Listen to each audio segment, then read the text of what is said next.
All right. Okay, we're going to talk fast. Got a lot of good stuff to cover today. So I want to start by taking us back about 18 years ago.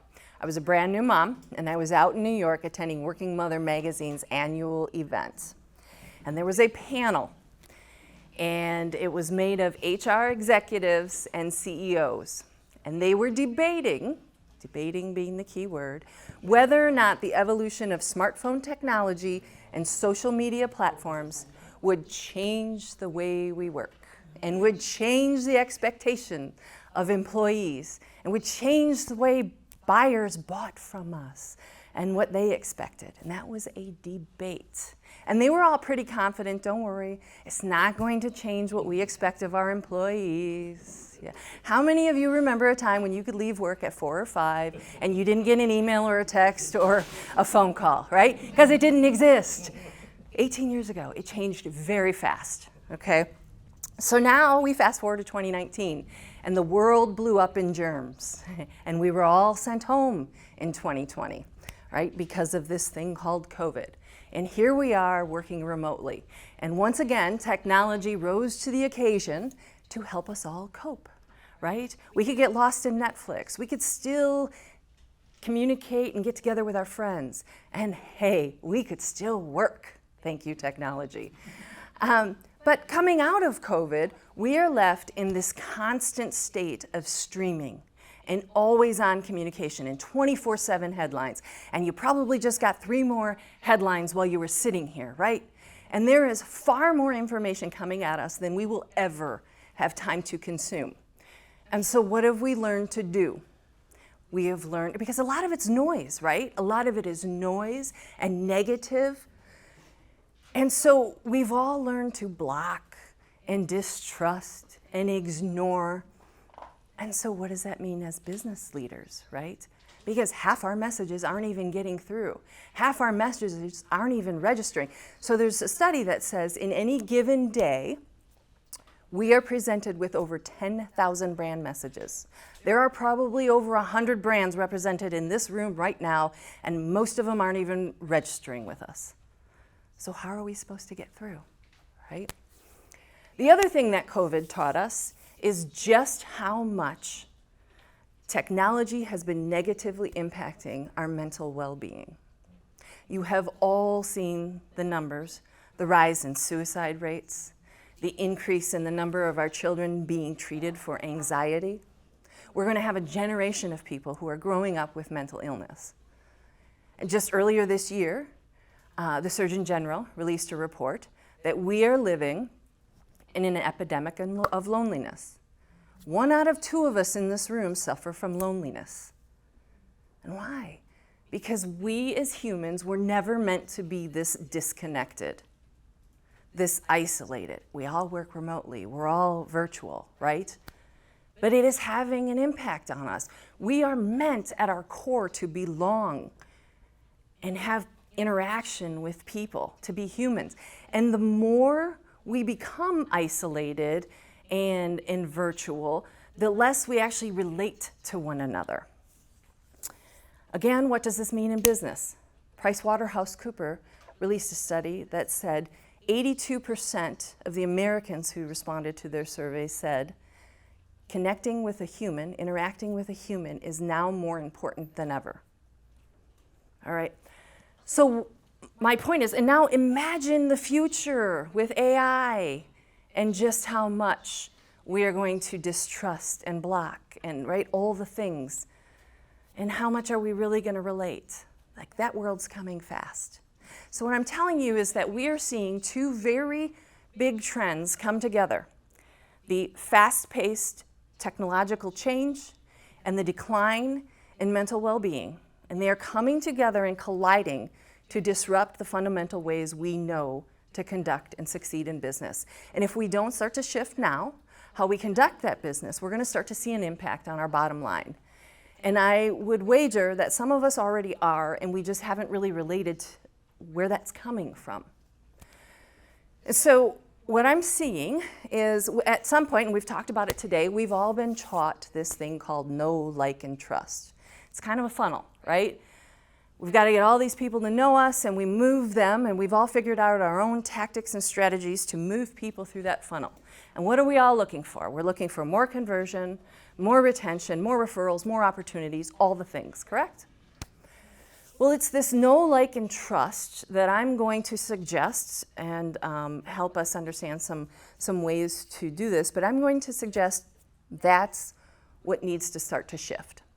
So back in 2007, there was a social psychologist named Henry T. Rice, and he wanted to understand what makes some relationships lasting and flourish versus other relationships just fizzle out.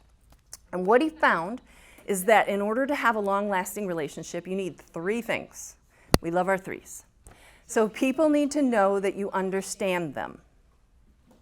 They need to feel validated by you, and they need to know you care. And that sets up the basis of your relationship, a long-lasting one. Understand, validation, and care. And I'm going to argue it's not a one-time thing. This is an ongoing thing. So this is what I want to suggest is the way we are going to have to start to move people through our funnels going forward. Technology did us a favor at the high level with the know. We can speak across borders to the masses, right? How many followers do we all have? But when we start getting down into the like and trust going forward, how do we develop that? How do we maintain it? I think that's where this trifecta of getting people to know that you understand them, you validate them, and you care is what we need to lean on. And so in my company, when we work with our clients, I'm going to give you some of the strategies we suggest. And just to give you some ideas of how you can be setting yourself up to do a better job going forward with this relationship building stuff.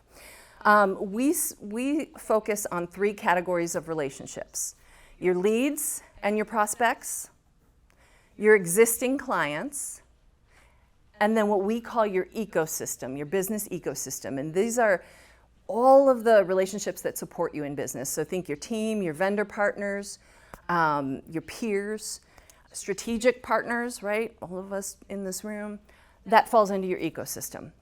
And we split them apart because oftentimes when clients come to us, they're really good at maybe one of these things, but they're forgetting about the rest of the relationships. And it's when you kind of have everything working together consistently that you really see this flourishing, successful, long-lasting business. So let's start with your leads, all right?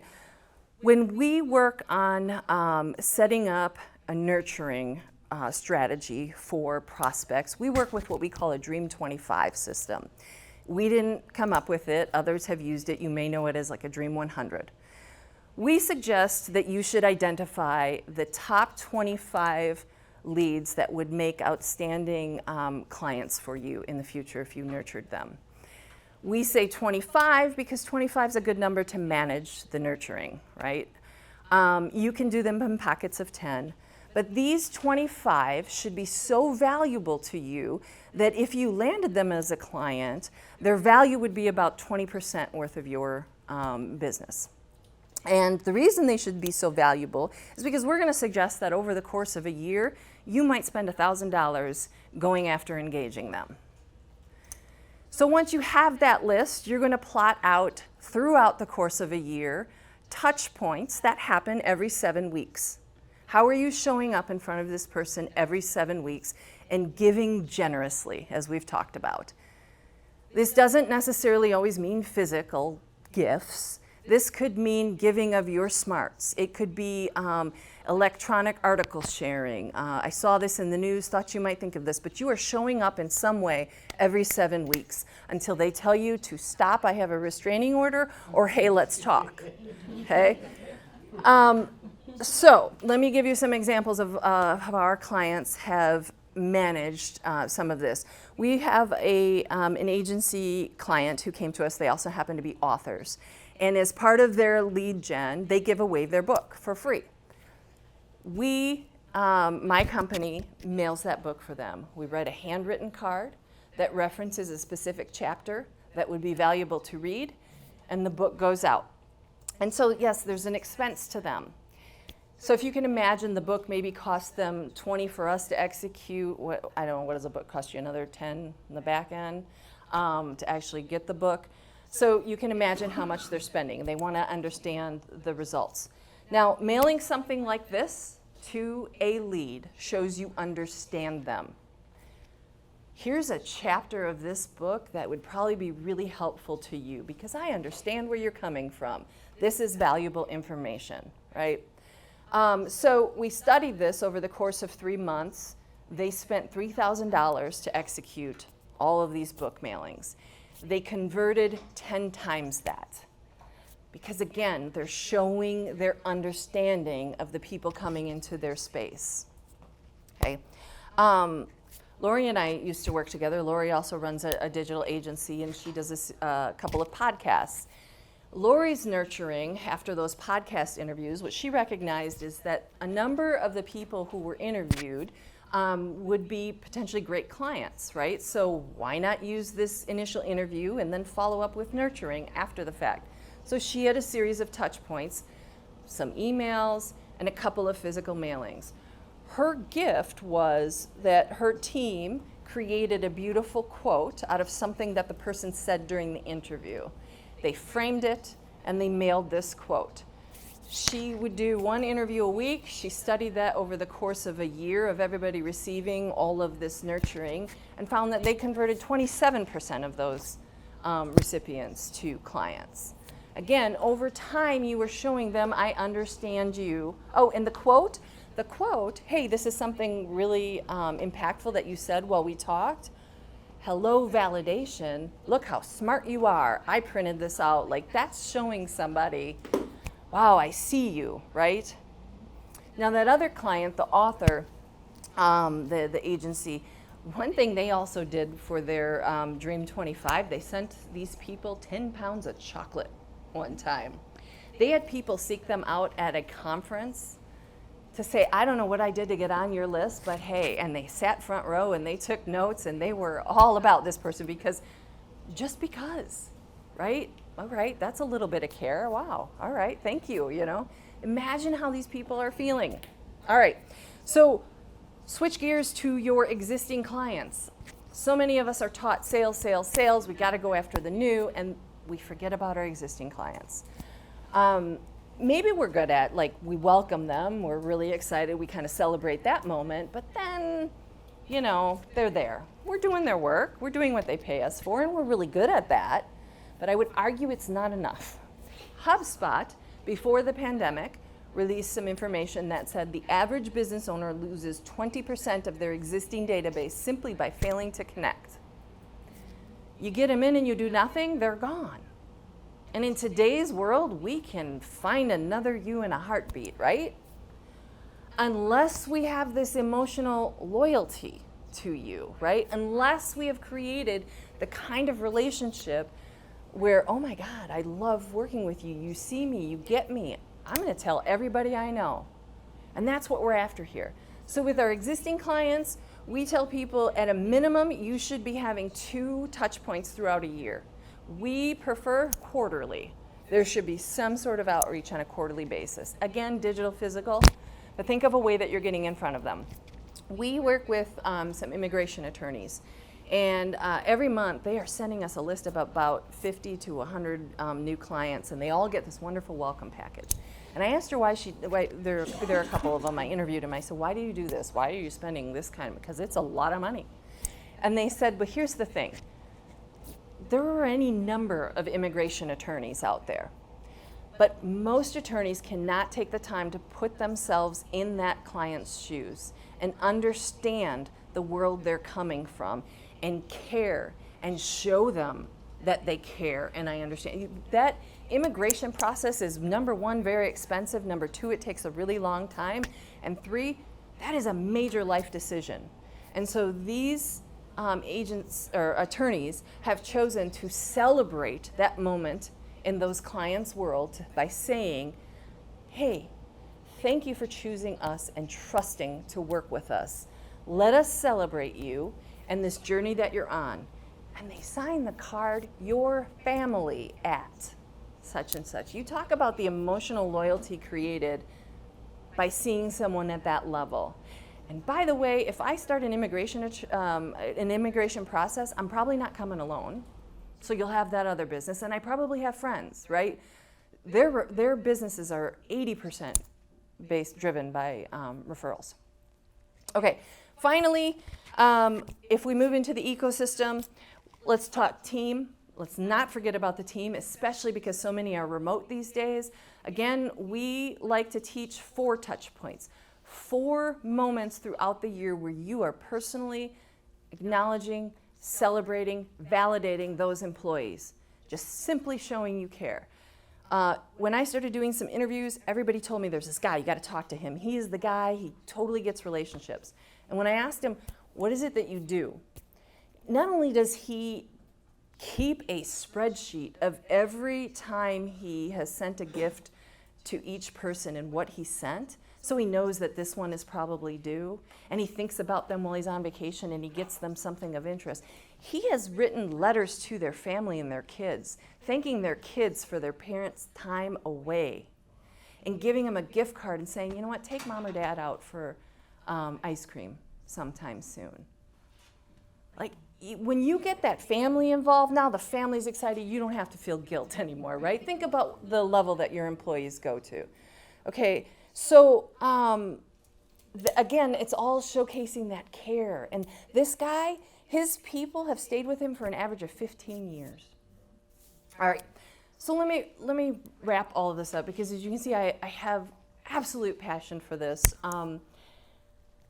I have a couple of personal stories that like really drive me. My stepdad was diagnosed with ALS last year, and he had my sister and I on a group, multiple sisters. He had us on group text, and he said, you know, I don't know how much longer I'm going to be able to text, but don't forget about me. And he passed last week. That, I want to say it haunts me, right? But there's something about that. Did not expect this. There's something about that, because at our core, that's all we want, right? None of us want to be forgotten. And so, you know, when he could no longer text, I made it a point myself to watch for things to send to him. And it became almost like my own personal content calendar for him. And I found that I started doing it in business as well. It became such a habit, even there. And I will tell you, the number of opportunities that those conversations have opened up in the short time that I've been practicing this has been amazing. And so I invite you to develop a habit of what are the little things you can do. I mean, because to this day I see something and think, I would have sent that. And I do that in business now as well. But I grew up in small business. My grandfather owned a business, a flower shop for 40 years, and I had a lot of stories about death, I see. So he owned a flower shop for 40 years, and I worked there in the summers and stuff, and I just, flower shop is a happy place, right? But this was well before the internet, and you built that business based on who you knew and who knew you. And everybody was a potential referral source, even your competitors, because those you didn't serve, you would pass on to, you know, your colleagues. And so after he retired, he was remarried, and my step-grandmother passed away, and he wanted to be the one to build her, create her floral arrangements for the funeral, but he didn't have a space at the time. Well, the son of one of his competitors opened the doors for him to come in. I mean, the man is, you know, he was 80 years old at the time, and the son, you know, he didn't work with my grandpa, but think about the reputation that preceded that, right? Like, that's the kind of connections when they last generations and people you didn't even know were watching that get created when you serve others and you show up at that level. So I hope I haven't scarred you too much, but I hope I've inspired you to develop some practices of your own that can help you build those type of relationships.